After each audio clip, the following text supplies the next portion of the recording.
In Yenagoa, tell us about the devastating scenes that you are witnessing.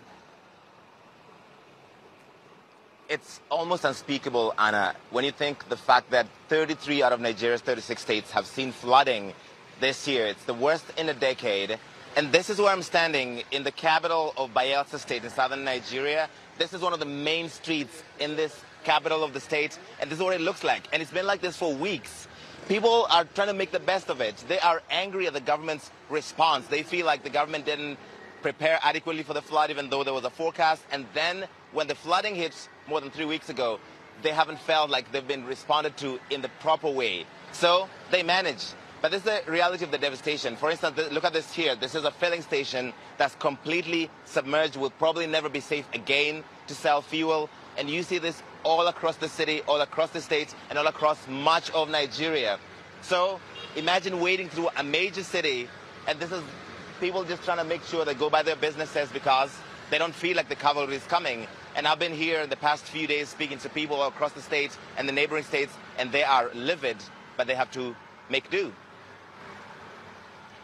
Our community is still submerged nearly a month after the flooding began, with no end in sight. Boats have become the only way to get around much of Bayelsa State in southern Nigeria. The streets have turned to rivers, driving entire communities away from their homes. Mama Obi takes us to what is left of her home. The water is still waist high. So now suffer with the suffer. We have really suffered, she says. Help us. Tell the government to help us. I beg. Tell them make them come help us. Not be only me, oh.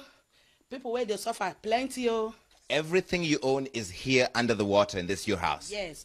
Clothes, oh, everything. Some are living rough on the streets, washing with this water, cooking with it, and bathing in it. Even though people's homes and businesses and livelihoods are already submerged, it's still raining, and there's more expected. The Nigerian government is warning this could go on through November, so even more of this. This is Nigeria's worst flooding in a decade. Aniso Handi has remained in his house through it all. Nigerians are used to managing. If not, we would have all died. We have not seen a situation where people are not cared for. But Nigerians care for themselves. We are just like infants that have no father, no mother.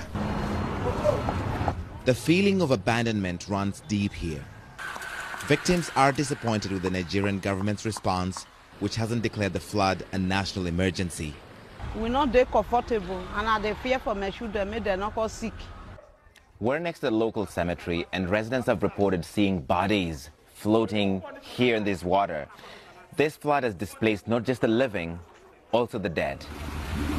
The floods have affected 33 of Nigeria's 36 states, partly due to well above average rainfall.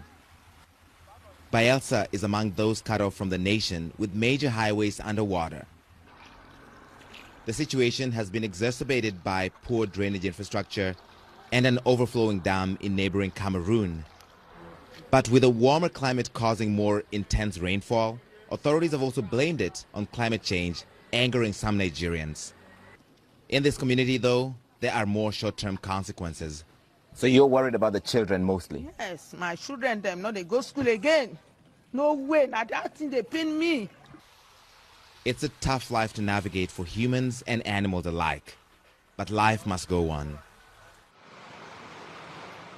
The way life goes on is that you reopen your business and try and make the best of it. Even though your city is turned into a lake and you need a boat or a canoe just to get around, navigating streets that were previously you could walk on them, now you need a boat. But that's how people are making the best of the situation. Anna, when you look across the street, you see so many businesses that have had to shut because that water, the flood water, gets all the way to the steps. So the ground floor is no longer a place where people can live, but they are just trying to get by because the warning is that there still could be more rainfall to come in the next couple of weeks, and the 5 worst affected states, water levels could rise again, and they don't know what will happen if that happens, if they have to move even further away from this part of the country, Anna.